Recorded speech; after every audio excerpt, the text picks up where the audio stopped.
Alrighty, guys, we are back again with another episode of the In Triathlon podcast. We are a few days behind schedule. I know Jelle has had a little bit of a tricky couple of weeks, which I'm sure we'll get to into the podcast, but we had to reschedule.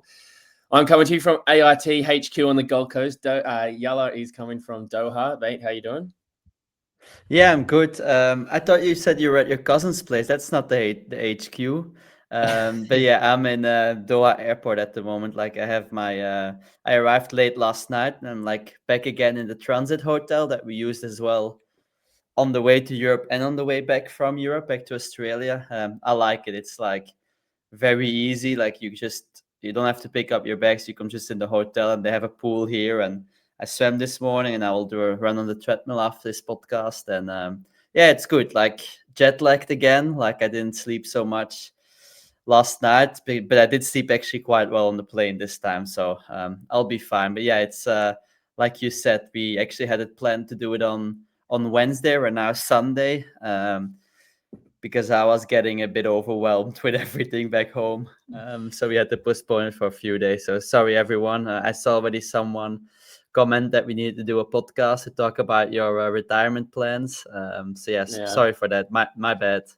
Yeah, that's why I've always been a bit hesitant to be actually on a schedule, because if you don't hit that schedule, people get upset. Like we kind of loosely said every 2 weeks, but it's a Monday or it's a Wednesday or it's a Sunday.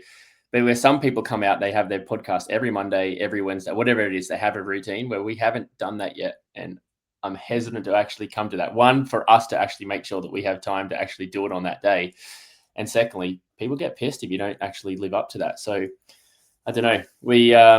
We got it done now anyway, so that's all that matters. And for that person, I forget your name, sorry, but they said there was like they're hanging on for to find out what my retirement plans are or what I'm actually doing, my job. And I don't know. I don't think it's that exciting, to be honest. It's I mean, it's exciting for me, but it's probably not all that exciting for the listeners. But yeah, Can you talk it's more about it already?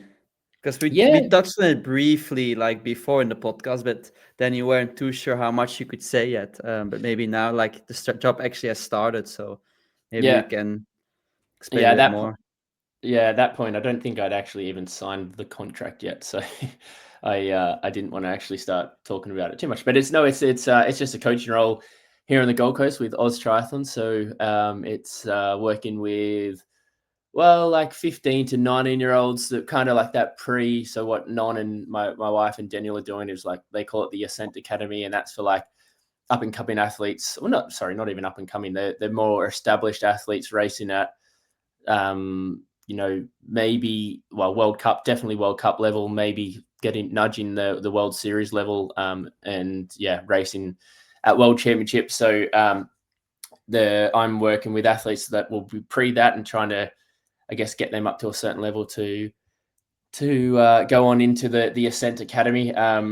It's a small squad at the moment, and it's only, really in hours, it's probably only a day and a half a week of work. But for me, honestly, that's probably perfect and the amount to start with anyway. Because not that I'm too overwhelmed at all, but I don't know, I just I didn't want to go straight into full time 35, 40-hour weeks or whatever it is job. I was pretty happy to ease myself into it. So yeah, that's it. That's all there is.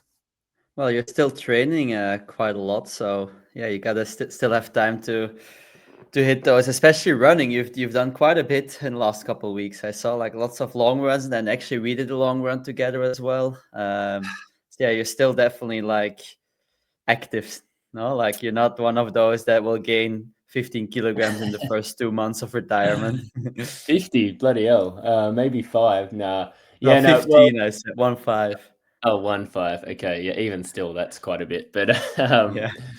well, no, I mean, I hope not. It's funny because obviously you normally finish the year. I know you're still racing, and we'll get onto that. But like normally for the traditional Australian, and I mean most people up until the last few years, like November was kind of like the end of season for us in Nusa. Australia. It was Noosa, and then you went on a break. And is that your alarm, Yella? Time to Yeah, I wake was up. planning to nap, Yeah, but I couldn't nap, so we went to the podcast a bit early. But yeah, that was the alarm. Sorry. no dramas. Yeah. So anyway, so it's funny because I finished Noosa, and like traditionally I would then go on like a couple of week break and chill out for a bit. But I think I went straight back into doing some training on the Tuesday. So I'm doing far more than I would normally in an off season anyway. But yeah, I think you get more bang for your buck, and yeah, I am running a bit more, which I've probably been running about, well, not more than I would when I was like racing for myself, but like I'm doing 70 to 80K a week, which is a decent amount. But what is that? That's like 5 hours. So Hmm. like, you look at my overall training peaks, I haven't really done more than 15 hours a week, but still running about 80K and swimming and biking a few times a week. So, and that will increase as I get closer to racing with Sam later in the year next year, which is more. Well, we'll have a race in March, but I guess the main races will be Hamburg, which we spoke about, which will be awesome, Hmm. and then World Champs isn't until September, and maybe a few other races. So, yeah, I've got a little bit of time. Maybe I'll be not super fit in Devonport, which is March, and hopefully we don't often get huge competition down there. So hopefully it'll be an easy run around in March. But yeah, there's nothing too exciting. So that's how I'm feeling my time at the moment. It's kind of just starting to kick off now. Like I've been working the last couple of weeks, but it's kind of setting it up and selecting the athletes that have qualified and talking and kind of just working out how it's actually going to work. And I think this week coming, it will be the first actual on deck days of coaching, Yeah. which, yeah, it's obviously one, they're at school and they do other sports. So it's not like running a normal program that's got, like that we're used to with when we're with, say, Joel or what Non's doing, because, yeah, I'm only, a day and a half a week and we can't get 10, 15 sessions out of that. That would be a normal sort of program, but it's kind of, like maybe like overseeing a little bit, giving a bit of advice on what I think, and then also just running a few sessions a week to sort of upskill them a little bit on some of the stuff that maybe they're missing in their current program. So, but a lot of them are it's effectively like talent transfer, even though some of them kind of dipped their toes or dabbled in triathlon already. Like a lot of them have other sports that have been their priority over the Mhm. last little while. So it's it'll be interesting. Everyone will have different needs. So you might have, well, we do have someone that's a girl that's a 16, I think 16:20, 16:35K runner, and she's only 15, I believe, which is fast. Yeah. And then you have someone that I think is, I'm pretty sure is a low 2 minute, 200-meter swimmer, Oof. like a 204-ish, 205, and again, only 16, 15, right? So, you've got two ends of the two ends of the spectrum. One, excuse me, one that's a world-class runner, or not world-class, but, really, really good runner, and one that's a really good swimmer. So, yeah, it'll be interesting, but they're all going to have different needs, and so everyone's going to have to work specifically to what they need, and yeah, it'd be a good challenge. If I understand correct, like they will still stay with their current coach and their current environment, but you will oversee them, will organize some general training days where everyone of the squad joins in, and that's like your job, right? But you don't give them all their sessions, correct? Well, I mean, I guess we kind of need to figure that out exactly, and everyone's will have different needs, I guess. Like Yeah, there as well, yeah. some have no triathlon experience, and so I'll probably oversee a little bit more.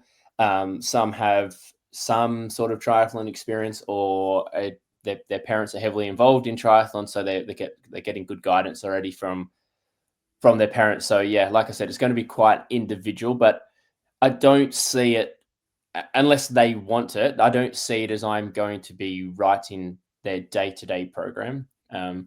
They all have swim coaches and swim squads that they'll stay part of. Some of them have run squads that they'll also stay part of. I don't think any of them have bike specific coaches. So I think that's probably going to be the biggest impact I can have. And then some open water sessions, and yeah, those that don't run with the run squad, doing some run sessions with them a week. But I think it'll just be seeing them face to face like 3 times a week, probably running 3 different sessions, whether that's probably going to be like one swim, one bike, one run, and hopefully they could turn up to at least a couple of them. And yeah, but I guess it's going to we'll figure it out organically over Yeah. time.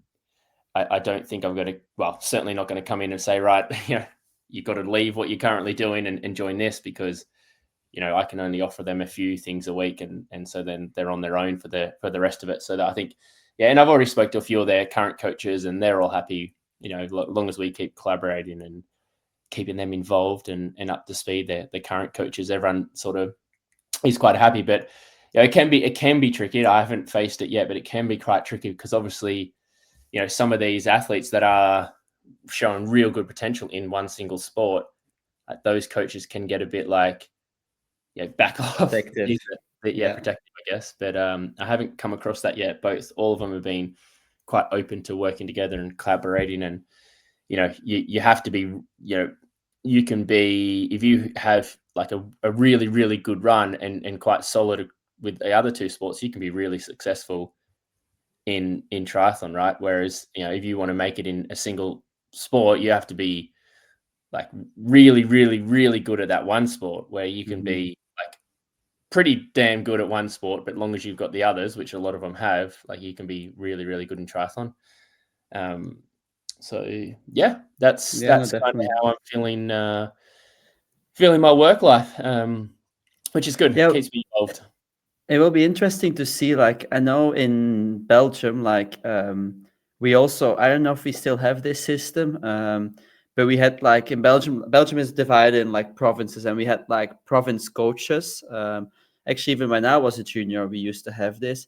But you can really see that, like in Belgium, like the personal coaches are like too protective over their athletes, and like really want to just keep them with them.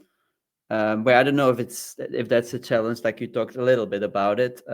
But here it was, even in Belgium, it's like they already do training, but they're like local tri club coach really wants to keep the Mm. athlete with them, and I feel like sometimes it is counterproductive for their for them to get better, basically, for um like in the end, like you can see it, all the good, or a lot of good athletes come from a very good like training squad and train with like some of the best in the world. So like I feel like you can really see, especially in short course, that there's a benefit of training in group. But like Triathlon Australia really seems to be setting up now. I think it really something. Well, it's like a bit the UK.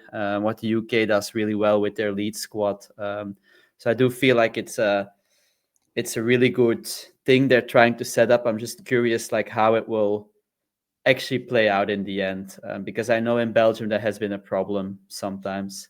Yeah, I think like I'm probably pre that stage, like, because like I Mm. said, I'm not trying to get them out of their current environment. So I'm trying to just find little gaps that they may have in that current environment and try and fill that.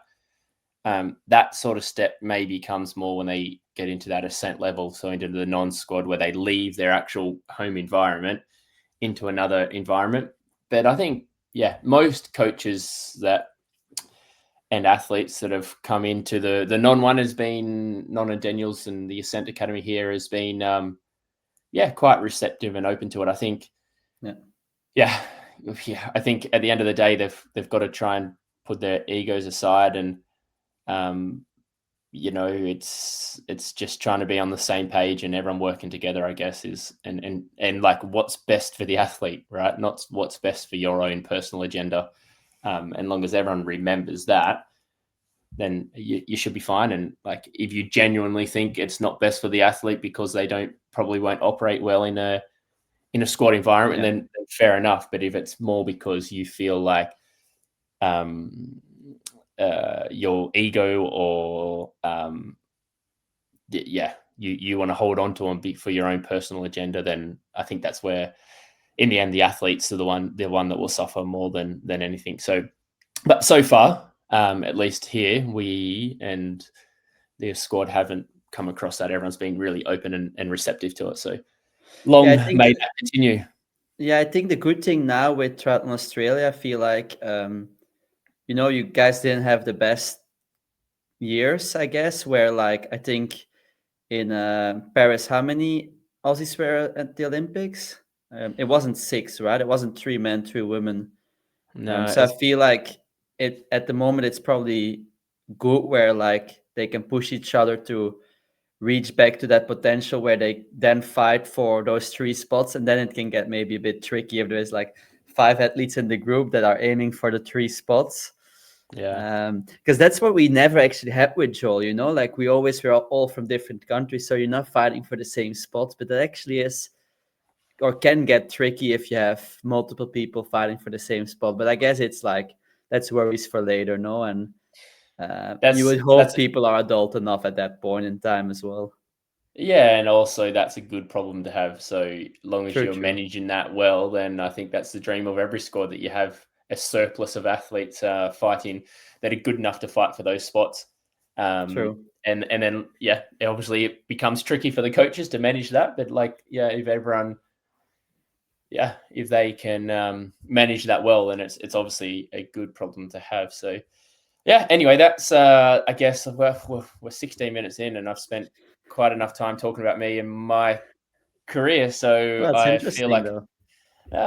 well, yeah. I mean, it's nice. It's a nice transition. But we touched on the intro that we had to postpone, and yeah, I guess up to you to share how much you want. You know, like yeah. But I know it's been not the easiest couple of weeks since being back. So yeah, what's been happening? Yeah. Well, obviously, like the week after Marbella, like yeah, I had to win. I never sleep well the day after a race, especially not when, like, yeah, in the end, it was my main goal of the year to be able to win that. Like, it was incredible to do it like back to back. So I was, didn't sleep well. And then we had all the travel back to Australia.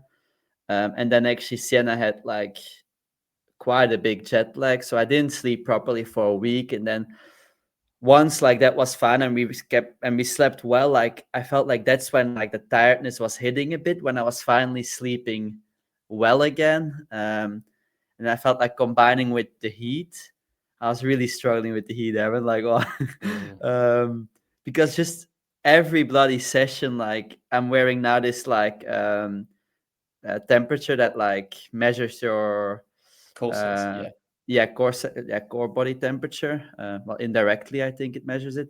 And you can see even an easy run, I would go to like high 38 like Mm. degrees body temperature. So I was like, I think that was actually the main reason why I felt tired the whole time there. But yeah, it was indeed quite a tricky period to manage well. I think I had to back off a bit in training at some points because it is the end of the season, and um, I think the worst I could do was like pushing too hard and like getting injured or like getting overtired or overtrained, because I feel like it's quite tricky at the end of the season with then the lack of sleep for a week.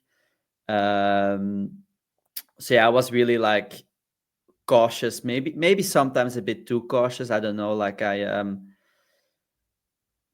was in that mindset where like yeah, the shape was obviously good before Marbella. I have like all these months of training from the whole season. It's been a long season. Like the only thing I need to be worried about is like not get injured, stay like fresh enough for the race. And yeah, I think I'll be fine in Doha if I do that. Like, but at one point I was just worrying that I would just like overdo myself. So and it gets hard when you're like skipping sessions or like make them shorter, and like as a triathlete, like mentally we don't like to do it, right? So I had Mm. some hard moments there, like mentally as well, where I wasn't feeling it anymore. It's not easy racing until December, Aaron. It's not Yeah. easy, especially I when like you're When it's coming a not the bit of main. the high of Yeah. Marbella.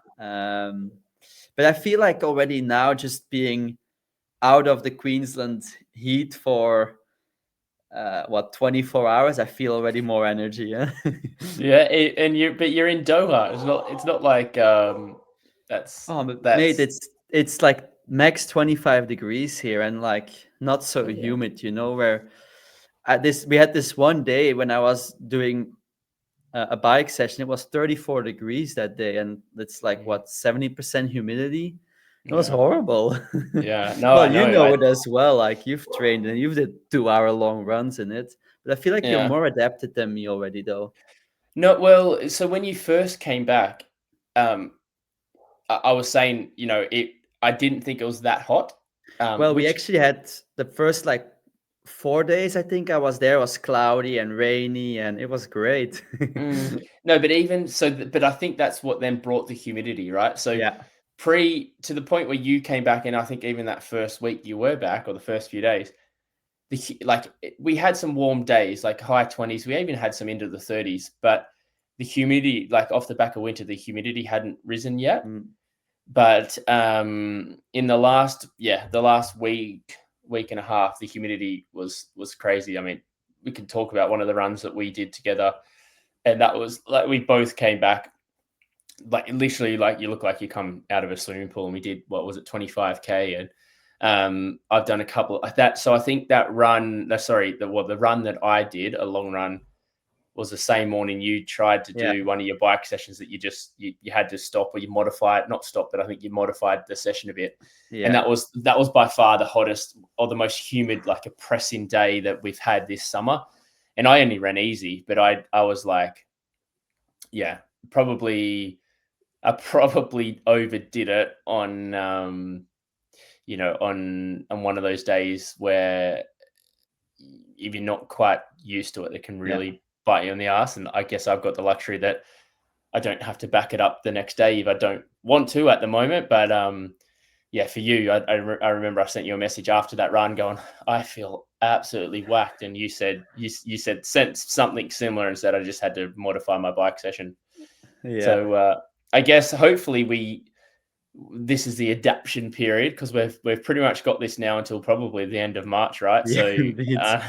um, hopefully we get better at it. But yeah, now maybe you understand why you remember when we were talking before Taupa, I wasn't very confident. Mm. And now you know why it was so bloody hot. Yeah, He but I was feel trying to do like, all these sessions.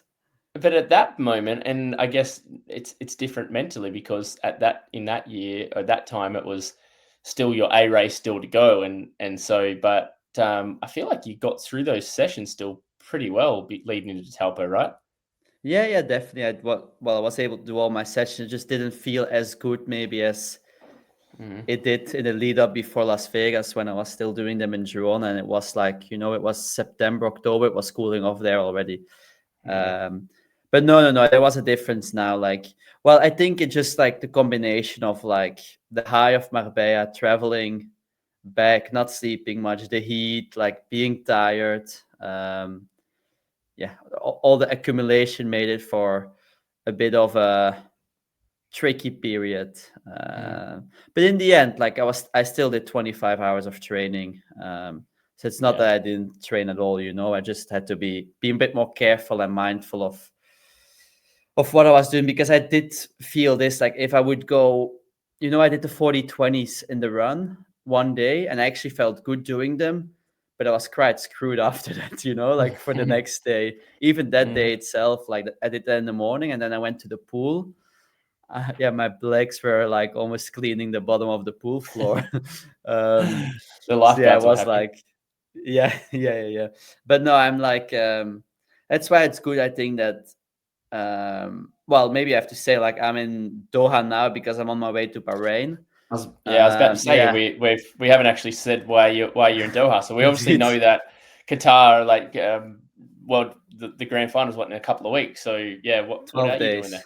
12 days. Yeah, but so there is the Bahrain 17.3, and because I'm with the team, Bahrain Victorious, we have like a team week going into that race. And then some of us, like Vincent Luis and Vasco Vilaca, and some others are doing the race. But yeah, me and Marta are just going there. Spent a week with the team, and it's actually not bad because you're very close to Doha already. And like, yeah, Marta van Riel, this is, we like text a bit, and we're actually going a bit earlier than everyone else, and like doing like a proper block in training block in Bahrain together to, yeah, get adapted, for me to get over the jet lag, and I think for Mart to get used to the weather because it's been quite cold in Girona.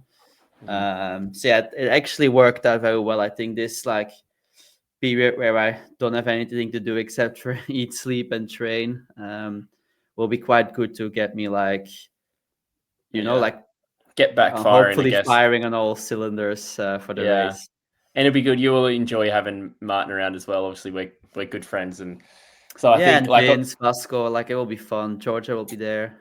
yeah, It will be fun. yeah, yeah, like probably help with the motivation because yeah, we did some training together, and we can maybe mention that long run that we did, but yeah, I guess I was sort of figuring out like my schedule a little bit, and it was a little bit off on yours, so we didn't probably get to do a Too heap much. together. So I overslept one morning. yeah, yeah. So it would be good, I guess, for you to have, or you guys to like, because I'm sure everyone, it's December, right? So Yeah, everyone's, yeah, yeah. the motivation's Been a waning long a little season for bit. everyone. Yeah, yeah. But yeah, that run that we did together, I basically, Christian Blumenfeld did the whole 25K without the Except for sprint that you finish. didn't do the final kick, yeah. Yeah. Yeah, we did. What was it? Was hour 40? I think we did 25K with some like LT1 blocks in there. Where yeah, you basically just LT3 for me. yeah. Nah, you're fine. You're barely Yeah. breathing. I had the You carbons you on do though. I you had the carbons on, yeah. Yeah. But I The did feel good. I on must. shoes I gave you. Yeah, yeah, yeah. Thanks, on.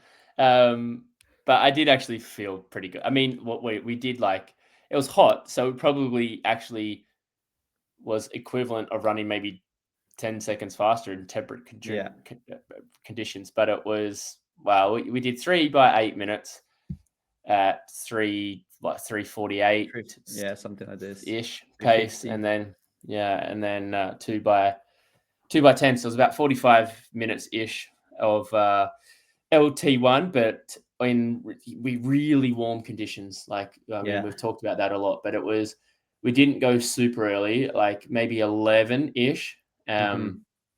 So by then here in Queensland, that's almost or pretty much max temperature. It's Yeah. probably temperature wise, it's at the max, and still probably the humidity hanging around from the mornings before it sort of burns off a little bit.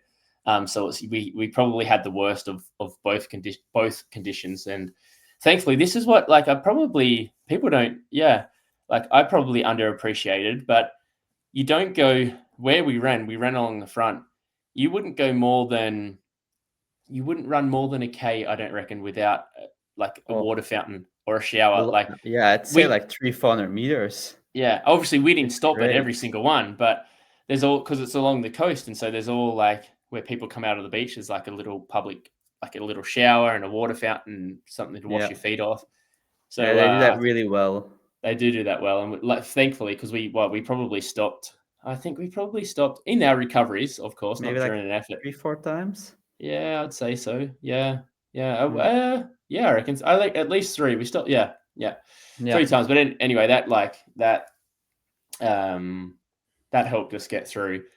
And yeah, I don't know. I think we both said obviously my heart rate went a bit higher. I think I've got slightly higher heart rate than you anyway, naturally. But yeah, we both mentioned that our heart rate was getting pretty high, especially for Yeah. that effort, wasn't it? Like Yeah. Yeah. Yeah.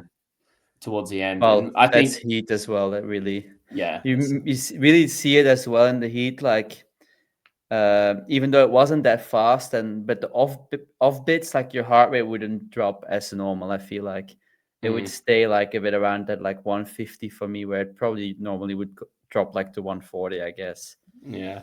And even less maybe. I made us on the recovery on only on one you like where I made you. I was like, oh, can we just walk for 30 seconds to get my heart rate down Yeah, a that bit? was We messed. actually at the end. That No, was at the end. Yeah, yeah, yeah. But it yeah, was yeah. But so in my head, I had planned because your recoveries like because it wasn't that fast the efforts, right? So your recovery was probably only 10 for maybe 15 seconds slower than the effort, 410, yeah, 405 ish, probably. yeah, something like that. So there's not a huge change in the pace between the efforts. So I was like, well, I was like, because we had decent recovery between us. Like, oh, if you just run for a minute out, a minute and a half, turn around, come back, I'll walk for a little bit, and then we can like run the rest of the recovery together, and then that will be fine for me to do the effort. But but we miscalculated. I don't know. I just, in my mind, I miscalculated like when we should turn around because we're going out and back. And So you forgot to count the recovery in there, the right? recovery in it. Yeah. Yeah. And so we were meant to turn it like what would have been about, 51 Yeah. minutes, I thought. And I was like, yeah, we're going to come back quicker. So that should give us an hour 40. But I think we ran out like 56 minutes, something like that. Yeah. And Yeah. I was like, oh shit, we've overdone that. And so then I felt bad. I was like, well, I can't now ask him. I've already made us go out an extra 5 minutes, so an extra 10, 12 minutes of the run. I can't then make him or ask him if he can then turn around On the as well, recovery. then to double back to then make it even more. So I was like, all right. Anyway, it was fine, and Well, especially because then we cut it a bit as well. We used the big road, not like the little yeah, bike path that went around. So we were only like what 3 minutes long, maybe. yeah. In the end, it wasn't too bad. All I was Yeah. thinking though was like, oh bloody hell, Ben's going to be like, it goes for one run with Aaron, and he makes him run an extra 15 minutes or something like that, which is definitely not the case. If anything, I'm like maybe doing the opposite. So That will be if this next week with Marta. yes, yeah. But yeah, no, that was nice, and we got through that, and then we kind of I had to rush off, didn't I? Because I wanted to go back and watch the cricket. Yeah, the Ashes The started that Ashes day. up the Aussies. I taught you about cricket. Do you remember? Yeah, I remember everything. How many players per team? 11. Nice, very good. You And do betting and what's the other guy again? Pitching? No. no, that's baseball. Yeah, I thought so. It starts with B. Bowling. Bowling, that's it. Yeah. True. And what's it called when someone runs between the wickets? Oh, mate. Well, I just said it. That was actually in the word. You kept calling it points, but it's Runs. runs. That's it. Yeah, Very good. true. I Yeah. remember. When is it next? Did it start again already? The second series or No, whatever it's called. no. It starts in a week. Well, less than a Oh, week now. wow. That Okay. 5 days. They had a lot of because I was telling you, and those that are listening that are cricket fans will know the game was absolutely insane and finished in 2 days. Where that's like, well, I think it's the It can first take one. up to 5, right? It can take up to 5. Yep. That's a rarity these days. Just by the way, excuse me, Test cricket is going. But Yeah, the Perth course is really fast, right? pitch. Yeah, but yeah, it was bouncy and fast. It's normally a fast pitch, and so You it said was. that a couple times. I remember. So, but that was on the first day. I went over to your house. We got pizza, didn't I? And we watched the night session, but it was actually the first night session was when Australia was capitulating, so I wasn't super happy. No. And then day 2 was when it all happened, and Australia came storming back to victory. And I was like texting you, going, "Mate, you should be watching this. This is insane," and you didn't. So I guess I didn't sell it to you enough, but. Well, I was in the You, middle of like doing the whole evening routine with Sienna. I was about to put her to bed, so it was hard time. But, priorities. yeah, Aussie. Aussie. But next game, well, you'll be away. But when we get the game after that, I guess they'll have. Well, the next one's in Brisbane. Anyway, they'll have another one before Christmas, which you should be back for. So Yeah, maybe another pizza and sounds another good. cricket viewing. We should talk about also so I think we've mentioned it on our socials. We've mentioned it on the All In Triathlon Strava, but our Strava club. Yeah, And I think we've mentioned in the podcast, haven't we? yeah, but Maybe not. maybe so, I think, but I don't think we've mentioned the prizes. Maybe not. Go Do for you want to? it. No, well, it's your sponsor, so Yeah. So Precision Fuel and Hydration is kindly giving us. I think it was 3 months, right? That we have two $75 gift vouchers that we will give at random to one male and one female. That's part of our Strava club. So yeah, each month. each month, yeah. So 6 gift cards in total. So yeah, when are we giving away the first one? Like until when do they have time to join the club? Well, by the time this one's out, the first one will be done. By the time this podcast is out, so it's for November, December, January. But still, if you go in for the running, you'll be in the run. If you go and join our Strava club, All In Triathlon, join that. If you do that, then you'll be in the running still for the following months. Vouchers, we don't know exactly. So we're going to start with this month as just if you're in the club, you're eligible, right? That's what we're going to do. After that, maybe we'll come up with something like, I don't know. We haven't thought about that, but it could be something that does some epic ride, or we'll maybe come up with someone, or we maybe just keep it simple. And if you're part of the club, either way, if you're part of the club, you're in the running to win some Precision Fill and Hydration gift vouchers, which is pretty cool. That's the choice of both you and I. Thankfully, you as my sponsor. It will be $75, whatever that converts to, I think, wherever the lucky winner is from. So in Australia, it will be for the Australian website, which converts to, I don't know, $565 at the moment with the exchange rate. Well, I wish. That would be good for my prize money. Well, it is pretty good though at the moment, isn't it? Or is it not? Good. Yeah, it is good. Yeah. It's 1.53. I actually looked it up today. Oh, nice. And before we get on to our questions that we've been kindly sent in, you got a Breitling watch. It's here. I was traveling with it today. Oh, yeah? Yeah. Well, yesterday. I thought it's only fitting to wear it now. It's cool. I love it. It's really cool. It was nice, because they have a Breitling boutique in the Pines, shopping center in the biggest shopping center, I'd say, in the Gold Coast. So I went there with the whole family, and they gave us some champagne, and it was fun. It was a fun afternoon to do. The Pines or Pack Fair? Oh, Pack Fair. Sorry. Yes, Pack Fair. Sorry, the Pines is a small shopping center near ours. No, Pack Fair. I don't think you can get a Breitling at the Pines shopping center at Pack Fair. Yeah, you can only get a Kmart watch from there. Oh, that's cool. But that was cool. That was a fun gift, and it's like the official.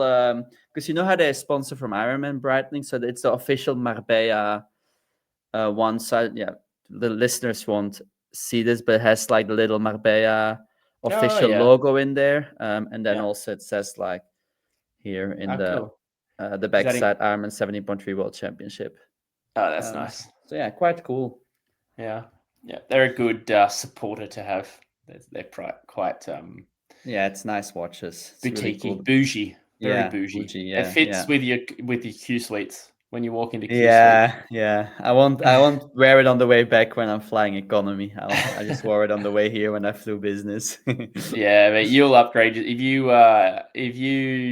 get the podium in the series or win the race. I'm sure you'll upgrade yourself. We'll see. It's expensive. For here it's okay because I'm I'm racing. It makes sense. But to go home into off season. Yeah, indeed. I can be tired, so we'll see. Maybe it's good sometimes to get down to earth, to travel back with the plebs. Don't forget where you came from. Yeah, indeed. Yeah. Because I can't afford flying business every trip I do, so better get still used to it. Yeah. Right, so we'll see how this goes. Going to have this as a regular segment. We thought, we often get a lot of questions come in, either when we put it out there on Instagram, or sometimes or quite often just in the DMs anyway, wanting us to answer a question on the pod. And we thought, let's try and do it in a voice note, so then they can ask the question and we play it, and so the listeners can hear them ask, and then we answer it. And so we did that. It was a little bit tricky because, however, for whatever reason, Instagram sets it up that you have to accept the messages first before they can even send a voice note. So we will put it out there. There's a website and something that I've set up that they can go to. So it'll be a link that we'll put out on our socials, and they can put the voice note through that, and it comes to us. And so where I'm tight, I've got 100 megabytes. So 100 megabytes I looked up equals about an hour 40 of voice notes. So that's a lot of voice notes. So Yeah. That should get us by. I'll keep deleting them every time we do it, so we know which ones we've done. Yeah, and I also say keep the voice note short. We 30 don't want seconds. yeah, aim for 30 seconds. That would be Yeah. great. If you've got something, an extended question that goes over that, then fair enough. But we don't want to be like, which we did get some of these like, yeah. So, great show, by the way. Love your show. So, this is a question for Yala, and yeah, no. So, yeah, and like get to the point. 30 seconds, bang, get the question in Yeah. and get it going. So, Efficiency. efficiency. Let's see how this goes, and also we probably don't have time to go through all of them in this pod. We'll try and get to the other ones in other pods. And obviously, I've listened to them all, but I can't remember what one is what. So I'm just going to randomly start going into our DMs and start playing them. All right. So, All right. We could have anything here. If you were to hang on, I've got to go back to the start. And then there's official. Whoa, hang on. As a fellow townsman of Martin. Sorry. Well, this is a good start. Did you get any DMs, or they all come through to our? They all came through In Triathlon. Okay. All right, sent here we them go. like this. Yeah. Hey, Jelle, Aaron, huge fan of the podcast. Keep it going. My question is, how do you look back on the T100 drama with Hayden, Matisse, and Martin doing an extra lap on the bike? And what would your decision be if you were a T100 official? As a fellow townsman of Martin, it was hard to watch the season being ruined by this extra lap. Interested in hearing your thoughts about it. Right. So he sounded very Belgian, which he sounded very much like Martin, but yeah, he said townsman of Martin, so they have the same accent. Yes. Hear it. Do you want to go first? Well, I think your opinion on it is a bit stronger than mine. But yeah, I think because there was two things in Dubai that went wrong, right? They did a lap too much on the bike, Matisse, Hayden, Martin, and then a lot of people. So I guess his question is more specific to that, so we'll keep it at that. Okay. I guess T100 could have signed it better and made it a bit more clear on how many laps you are, but I do think it was 6 laps or 7 or 8 laps. Yeah, I feel like the athletes are responsible to be able to know how many laps you have. Like we've done, T100 has done these multi laps for so many times now, and every time everyone has been fine with it. Never has anyone done a lap too much or came in too quick. So yeah, I feel like it's a fault of the athletes, and that doesn't mean that T100 can do it better. But I feel like on this one, I feel like it's the athlete's responsibility for sure. Well, yeah, I mean, I share the exact same view as that. Probably, I don't know if I am any stronger than that. Like, we're good friends with Martin, and we've had our discussions with him. I've shared what I thought, and it was exactly that. Like, I feel sorry for them. They've lost a lot of money, and they definitely could have been better handled from the T100 side of things in World Triathlon, and made it a bit easier for them. And the fact that then, because something else happened on the run, it makes it look like there's a failure on the organization part, which I don't really disagree with. Like, I think there was definitely a failure there. But ultimately, I think what happened with them doing the extra lap was probably more, well, not probably, it was more down to them. And, Martin actually said to us, he was fairly certain that it was a lap too long, but because, understandably, when people in front of you were going and he said it didn't look like they were ready for him to get off, and the motorbike kept going, that he kept going. So yeah, it's unfortunate. Which the motorbike was a guy that was filming. It wasn't an official. Yeah, exactly. Which is the difference as well. Yeah, but your opinion, I think, is stronger on what they should have done results-wise with only 4 people doing the exact amount of runs. You there feel like they should disqualify everyone except the ones that did the full course. Well, see, that was definitely my initial But that, I mean, I didn't know. I didn't hear about what actually happened. Yeah. So I think by the letter of the rules, unfortunately, they should have all been disqualified, other than the 4 that did the course. Now, it's not as straightforward as that, because we're led to believe that they were told, like, there was a lap counter. And when we've seen, I don't know whether you've actually seen it, but it's that electronic board, and it's like just after a timing mat. And so when you run past that timing mat, the board will say, Aaron Royal, 4 laps to go. Aaron Royal, Yeah. 3 laps to go. Aaron Royal, go to finish. Yeah. Right. And so when that board is telling you, it's a different story. Yeah. In terms of very different to what happened to Martin, Hayden, On the bike. and Matisse. Yeah, no, Obviously, there's still the responsibility of the athlete to know the laps, and you should, like, it's a big difference, 14.5K to, or 15K, whatever it was. Like, you should probably, most people are wearing watches, go, hang on a second, this doesn't add up. But yeah, I'm more on the fence on that one. By the letter of the ruling, probably, but it's a really, really tricky one. And I think the solution that they came to was probably the fairest one, even if it wasn't the one that's by the rule of the book, if that makes sense. Yeah, no, makes sense. Next one. Yep. My question is, who would you least like to face? Prime Super Tri Vince Louis, Prime Ironman Craig Alexander, or current 70.3 Hayden Wild in their respective distances? Thanks, and congrats on the World Championships, Jelle, and the retirement, Aaron. To be honest, Prime Craig Alexander 70.3, I've never really I have no idea what his level was, so I can't say much about that.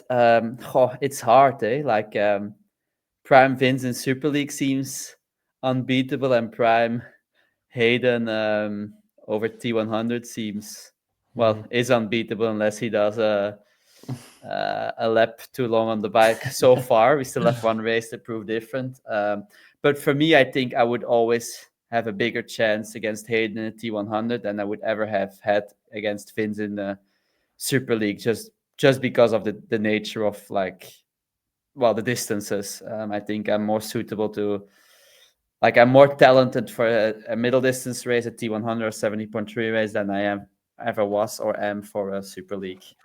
Yeah. So yeah, I think. So I never came close to either. But I'd say probably for me, Prime Super League. So was it? Sorry, the question was, who would you rather face, or who's harder to face? Yeah, I don't know. Okay, but you're saying you would rather take on Hayden. I'm saying I'd probably rather take on Vince. I think I would have out of. Actually, I'd probably rather take on Crowy. So that's probably not what they're asking. They're probably asking who was the best. So anyway, I'm gonna say Vince. Yeah. No, actually, no. I'm changing that. I'm gonna say Hayden. Hayden. Yeah. He's probably been more dominant than Vince was at Super Tri. You think though, hasn't Vince dominated a couple seasons in a row? Maybe, yeah, but I don't think he went undefeated. Yeah, okay. I could be wrong at that. Maybe 2019 he did, but again, but Super Tri was only 2 or 3 races a year sometimes. Yeah, true. All right. Anyway, it's a subjective opinion, I guess. So yeah, for sure. All right, on to the next one. Would you rather fight 5 horse-sized Martin Van Riels or 20 duck-sized Morgan Pearsons?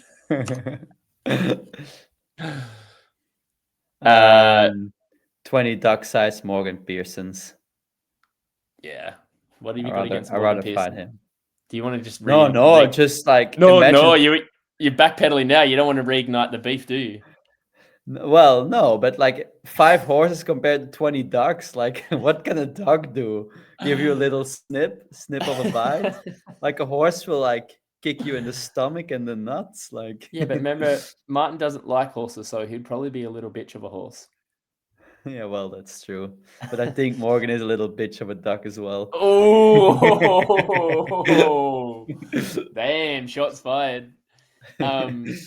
That was actually Right. Oscar Wooten from our training squad. So I listened to that one before, and I said to him that was a stupid question. Like, of course we're going to choose ducks. He's like, "Oh, really? I thought maybe 20 ducks would be hard to beat." So yeah. Well, they Anyway. can just nibble your Achilles, that's all. Which in your case might be a problem, Aaron. True. Right, next slide. Hey boys, it's Jack Hal here. I feel like I don't know, do I have to say my name? I don't know. Anyway, my question for Jelle is, what is your FTP in watts per kilo? Because I'm intrigued to know how aero you are. And secondly, Aaron, do you think you're beating me in a 100 meter freestyle swim with one hand taped up? Because I reckon I've got you covered, big boy. All right, cheers, lads. Bye. Right. So for context, this is Jack Howell. He's a Paralympic athlete that trains in our training squad, and he has limb deficiency. Hence why he's asking me about taping my hand up, which I guess him saying taping one of your hand up would make it a bit of an even fight. So I'm going to go with Jack. You name a time and a place, and I'll be there. It's on, boy. Yeah, I want to be there for it because he actually swims really well. I swam with him when I was, well, he comes often to Phil, and we're all swimming that one swim where I did with you guys. So I'll be curious, huh? Mm-hmm. And then, yeah, I don't know what the correlation is between watts per kilograms and how aero I am. But I just did the calculation. I think my FTP watts per kilograms is about 5.6 watts per kilogram. And how much do you weigh? Well, that's the question then, huh? Hey Siri, what is 5.6 times 60? 336? Yeah, I think Am I I'm a bit close? heavier than 60. Okay. But A ballpark. yeah, We're about that. About that. All right.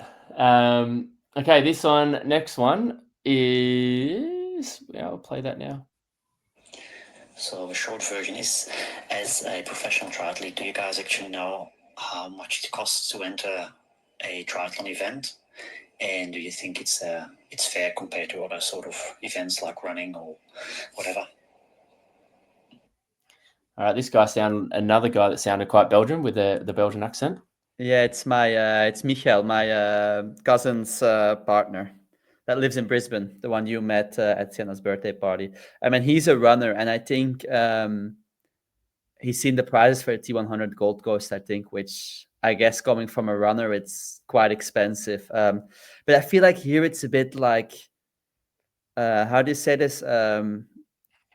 Question and demand? No, supply and demand.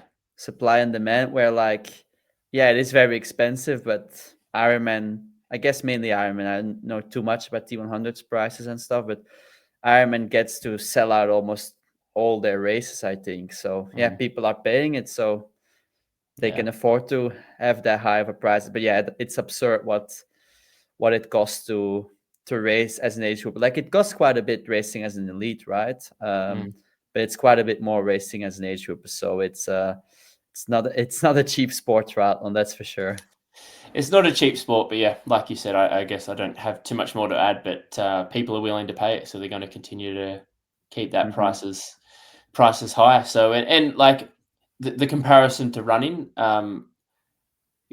traditionally or mostly triathlons are more expensive to run.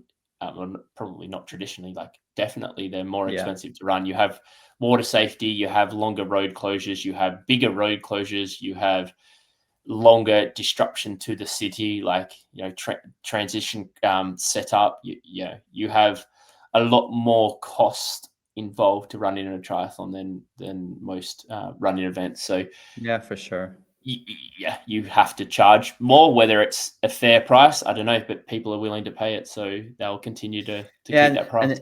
And in the end, Ironman and T100, it's businesses, so they want to make as much money as possibly, basically. So if they can sell all their entries at this price, like, they will do it, and if they see that at one point people are not paying it anymore, they will have to drop their prices. But until then, like, they will only increase it, I reckon. Yeah. Sadly. Right. Well, a couple more questions to go, and then we'll wrap it up. So next one, I don't know what this one is, but here we go. Hey guys, so question for Aaron. After retiring from triathlon, you can finally look at your whole career without the pressure of a next race or next block. So I'm kind of curious on looking back at like your peak years of fitness, and not necessarily against others, but you versus you. Was it harder to reach your top potential condition for the first time, or to stay there when you finally got there? Like, without comparing yourself to others, really, like, your peak fitness between getting there and staying there. What was harder? Oh, hard-hitting question, that one. No, it's actually not hard-hitting, but it was, well, I'd say for sure staying there 100%. I think getting there, in a sense, is the easier part, and staying there was most definitely harder. Like, if I look at my best years, that I think where I was, again, not necessarily, well, probably results also reflect this, but definitely the years where I felt like I was at my peak physical best, that 2015 region. I spent probably the last 10 years of my career trying to get back to that. And I don't necessarily, certainly in parts and certain aspects of my peak physical best, I got there, but I don't think I ever fully got back to that. And I was trying to chase to get back to as close as I could for probably the best part of the last 10 years.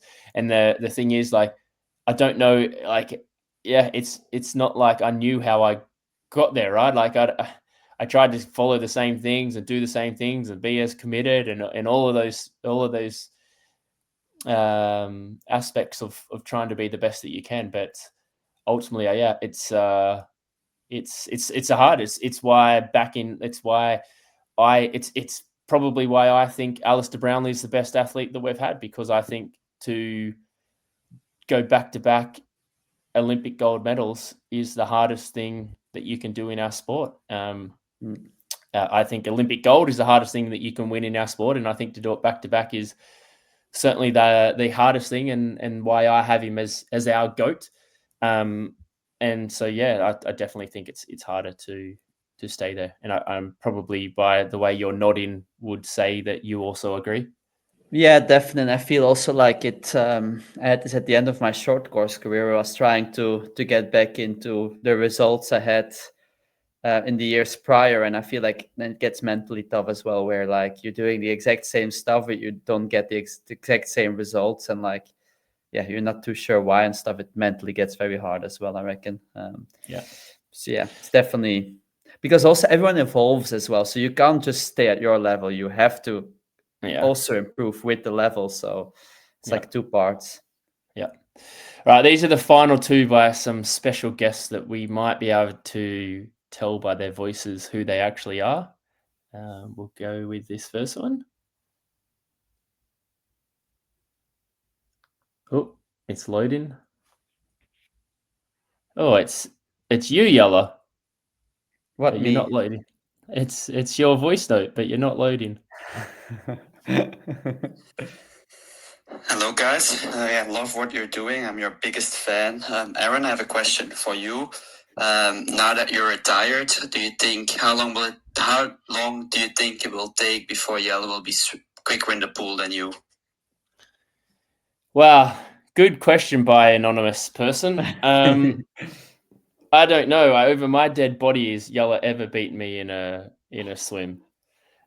No, I think, in all honesty, I think you're not far off it now. I don't think. But give me a week or two of back to proper swimming, and I think I've got you covered. So I think I'm only ever 1 week, 1.5 week ways from proper squad swimming. I say this now because the plan is over the next 3 years at least is to not be too far away from fitness. Never be too far away from it. Never Because be I do too far. feel like if you won't swim for half a year, then you don't have enough about 1 or 1.5 week. Yeah. Okay. Yes. If I have more than a month out of the water, which I don't plan on doing, but if I have more than a month out of the water, it might take me. I get my swimming back quite quick, I think. Yeah, I feel like I might get you in a rep at Phil's racing back to shore. Although you're better at catching waves as well. Yeah, I think so. But in the pool, if we're talking pool swims, but that's not my goal anyway. I'm here to try and push you in swims. Yeah. Right. Last question before we wrap up. Hi guys, I'm such a big fan of the show. I know. This question's for Jelle because he's my favourite. I just want to know what you're spending that cash on. Are you buying a Tesla, or maybe you're going to buy a engagement ring? Thanks guys, look forward to hearing the answer. Bye. Well, I'm not allowed to buy a Tesla from Kate, so yeah. Guess that's the answer. Do you think Kate putting on up to that question? Nah. No. So No good, Teslas good allowed. question. Good question. No Teslas allowed though. Well, we don't really have space. Like I think because Kate's sister and her partner, they bought a Tesla, and I was like, oh wow, it looks really cool, also the inside and stuff. So I was to Kate like, oh, maybe we should get a Tesla. She's no, we don't have space. Well, we were out riding, and you're like, I just want it because you've had a good year, and you're like, I just feel like I need to buy something, and you're like, I was gonna buy a watch, but then Breitland's come on board, and I want to buy a Tesla, and so you bought yourself a new phone and a washing machine and a TV. So you've got your fix now. So well, and but we'll come back to this probably at one point when I have it. But I also bought a whole setup to make our room at home an altitude room. So I think that's quite cool as well. And that one is actually fairly expensive. So you've splashed a little bit Tesla, there, though, but not like a Tesla, but hopefully that makes you more money. I keep saying to Kate, it's investments, Kate, investments. But I do feel the altitude room is an investment, though. But then Kate says, everything is an investment. What's the washing machine an investment in? Clean clothes, I guess. Clean clothes. Yeah, clean clothes make you faster, Aaron. True. And the Tesla? Look good, feel good? Yeah, good. Look good, feel good, yeah. Okay, well, let's wrap it up there. Hopefully those questions went all right. We might get a bit smoother at them. I'll try and download them properly so we don't have to actually wait for them to start playing. But it's actually, I think it was better to hear the questions come from the people. It is a cool concept, I reckon. And they actually get their moment in the sun as well. So we'll keep doing that. I'll put out the the link on our social, so keep your eye out for that, and you can put in your questions there. And we didn't get to all of them. Some I had to skip because there was a couple of there that were 2 minutes long, and I don't think people wanted to listen to someone ask a question for 2 minutes long. So if you can keep it at 30 seconds or less, that would be good. They just want to hear us answer it for 5 minutes. Yeah. And I don't think, like, you can ask anything, whether we answer it, I don't know, but you can, no real question is off limits. Like, I think if there's any burning desired questions that you've wanted to ask a pro before, put it in there and we'll give it a crack. So we'll try and keep that segment going. Jelle, you've got 9 days in Bahrain, and you're doing more than 9 days, but 9 days until Bahrain 70.3. Have you figured out, are you doing the swim, bike, or run in the relay? No, I haven't figured it out yet. Okay. Any? Sure, but it's not 9 days though. I think it's Friday the race in Bahrain, so it's closer. It's quite a bit closer. Okay. They're trying to get us to do a relay, I think, but I'm not too sure yet. Cool. What we'll be doing. All right, and I'm going to task you with getting some good guests for the podcast, hopefully before Qatar. Can I get you to do that? Well, we have some people, some good athletes around in the next week, so we should get someone good on. Yeah. All right. Cool. Cool. Sounds Well, good. we'll get one out hopefully before. No, I'm going to put it out there so people can be pissed at us if we don't do it. We're going to get one out before Qatar, Yeah. and then we'll get one out hopefully soon after the race. Maybe people can comment on Spotify who they want to have as next guest, and I'll try to make it happen. Obviously, someone that's either in Bahrain or in Qatar. Yeah. Cool. All right, mate. Take care, and we'll see you guys next time. See you.